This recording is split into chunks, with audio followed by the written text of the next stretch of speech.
Ralph met many national cartoonists and found he was getting closer to his dream of being one of them.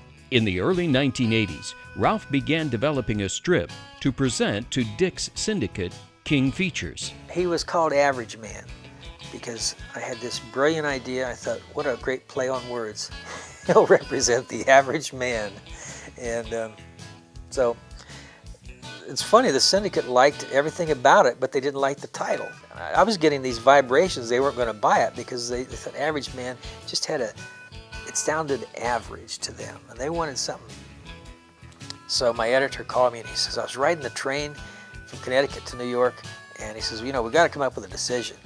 And I've been thinking about all these names, and I thought of Captain this, Captain that, and I thought, well, this guy's not invincible.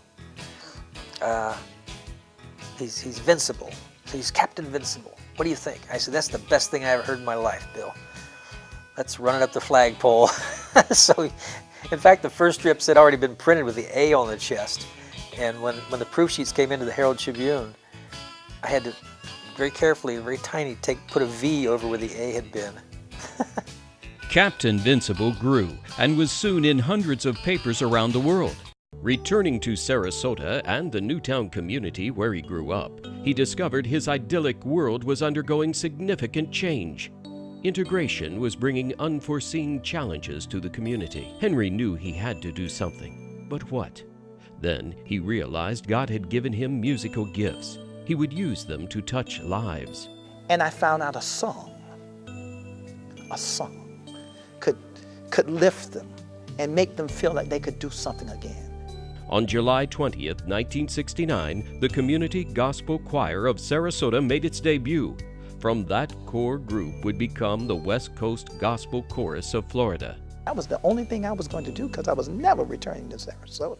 When Bob was about to enter high school, the family moved once again, this time to a beautiful tropical island. However, all was not paradise, as a revolution had recently ended and a young Fidel Castro was now the leader of this island nation of Cuba. Bob's father was president of the Cuban Electric Company. He found himself frequently at odds with the new leaders, particularly the Minister of Economics, Che Guevara. There would be riots, and they'd burn my father in effigy, and we'd be sitting home watching this on television. Then finally we had to leave very, very suddenly. We left virtually overnight with everything we could get out, and turned into Cuban refugees. I go into the theater very, very early.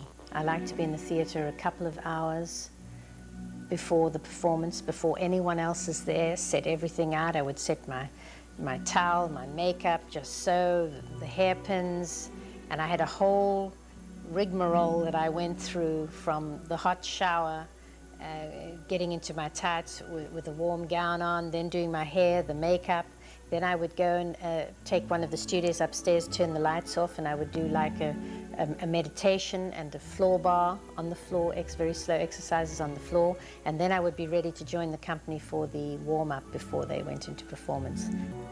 The Allenby is my stage name. I was born Jean Theobald. My father was British. My grandfather was British. My grandmother was South African.